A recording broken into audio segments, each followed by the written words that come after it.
Baik, yang pertama ada definisi asesmen pembelajaran. Secara umum, asesmen dapat diartikan sebagai proses untuk mendapatkan informasi dalam bentuk apapun yang dapat digunakan untuk dasar pengambilan keputusan tentang siswa, baik menyangkut kurikulumnya, program pembelajarannya, iklim sekolah, maupun kebijakan-kebijakan sekolah. Sedangkan secara sederhana, asesmen dapat diartikan sebagai proses pengukuran dan non-pengukuran untuk memperoleh data karakteristik peserta didik dengan aturan tertentu. Di dalam asesmen ada 3 istilah, yang pertama pengukuran, yang kedua evaluasi, dan yang ketiga tes. Yang pertama pengukuran. Pengukuran secara sederhana dapat diartikan sebagai kegiatan atau upaya yang dilakukan untuk memberikan angka-angka pada suatu gejala atau peristiwa atau benda sehingga hasil pengukuran akan selalu berupa angka. Yang kedua, evaluasi. Evaluasi adalah proses pemberian makna atau penetapan kualitas hasil pengukuran dengan cara membandingkan angka hasil pengukuran tersebut dengan kriteria tertentu. Kriteria sebagai pembanding dari proses dan hasil pembelajaran tersebut dapat ditentukan sebelum proses pengukuran atau dapat pula ditetapkan sesudah pelaksanaan pengukuran. Dan yang ketiga adalah tes. Tes adalah seperangkat tugas yang harus dikerjakan atau sejumlah pertanyaan yang harus dijawab oleh peserta didik untuk mengukur tingkat pemahaman dan penguasaannya terhadap cakupan materi yang dipersyaratkan dan sesuai dengan tujuan pengajaran tertentu.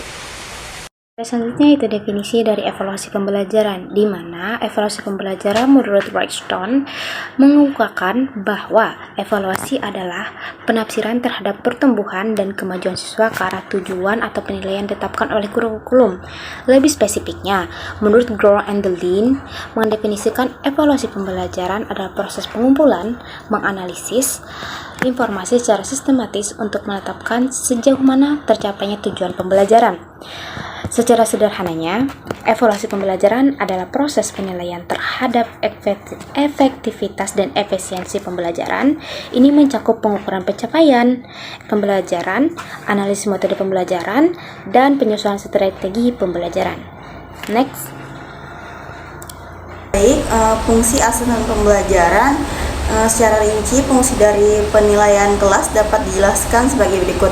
Yang pertama, kalau tujuan pembelajaran adalah pencapaian standar kompetensi maupun kompetensi dasar, maka penilaian kelas ini dapat menggambarkan sejauh mana seorang peserta didik telah menguasai atas kompetensinya.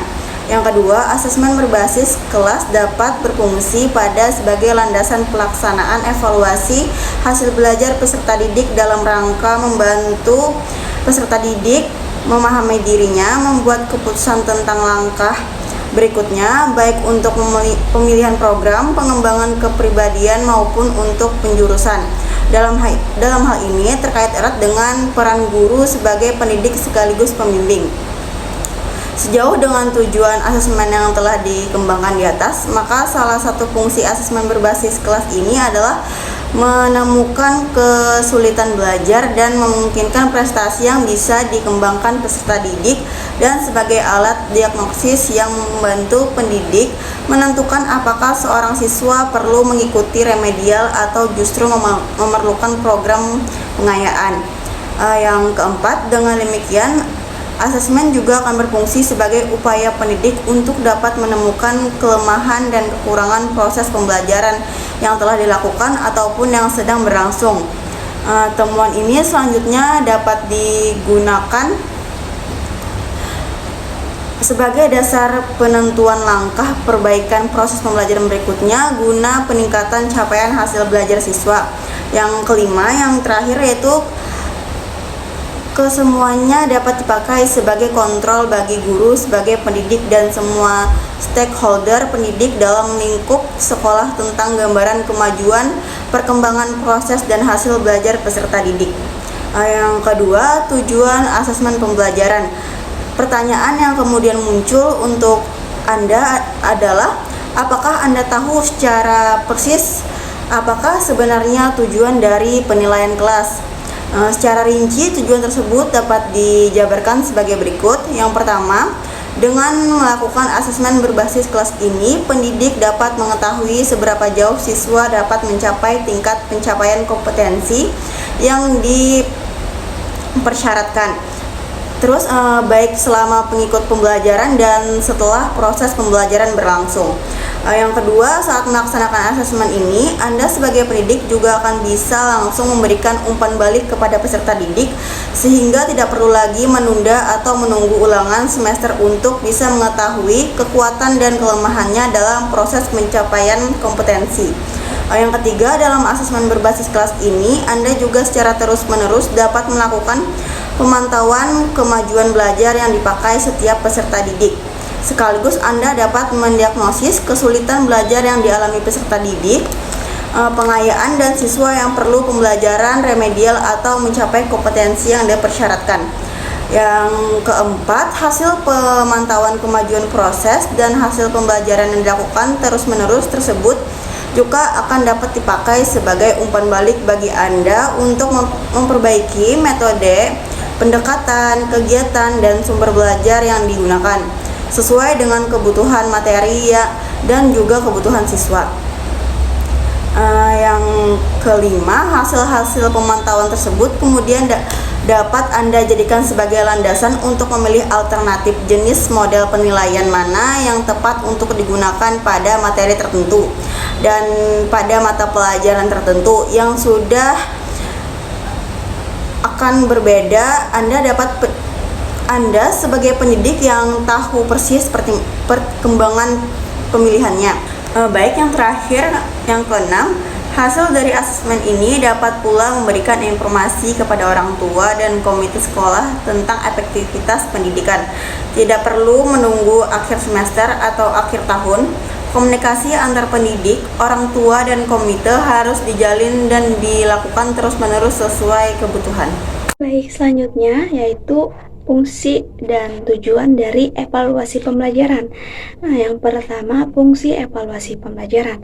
Fungsi evaluasi dalam pendidikan dan pengajaran dapat dikelompokkan menjadi 4 fungsi.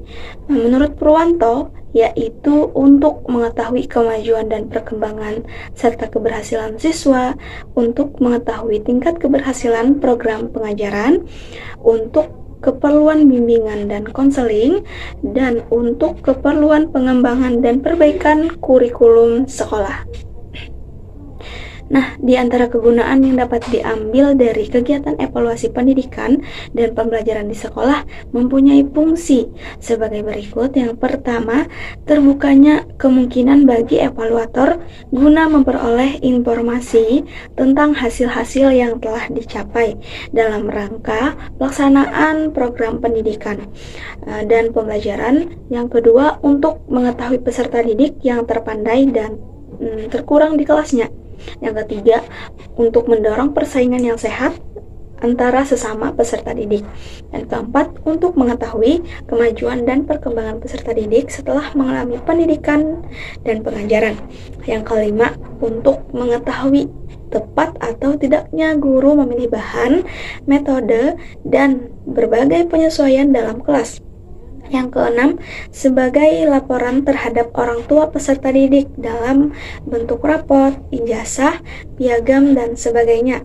Yang kedua, tujuan asesmen pembelajaran. Secara umum, tujuan evaluasi pembelajaran adalah untuk mengetahui keefektifan dan efisiensi sistem pembelajaran secara luas.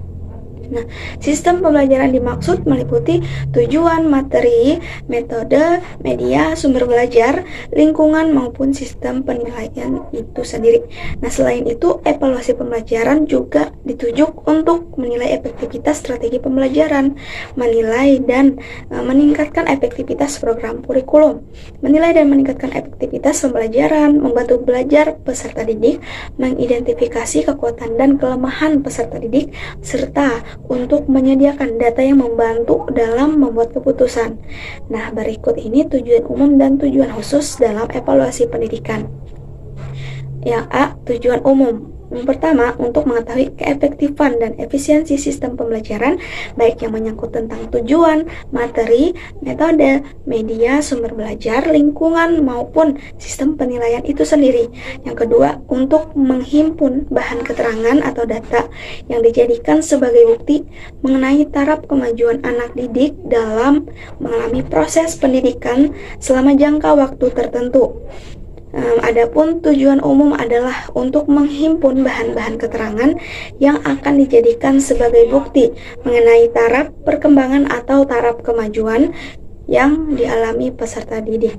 Setelah mereka mengikuti proses pembelajaran dalam jangka waktu tertentu dan untuk mengukur dan menilai sampai di manakah efektivitas mengajar dan metode-metode mengajar yang telah diterapkan atau dilaksanakan oleh pendidik, serta kegiatan belajar yang dilaksanakan oleh peserta didik.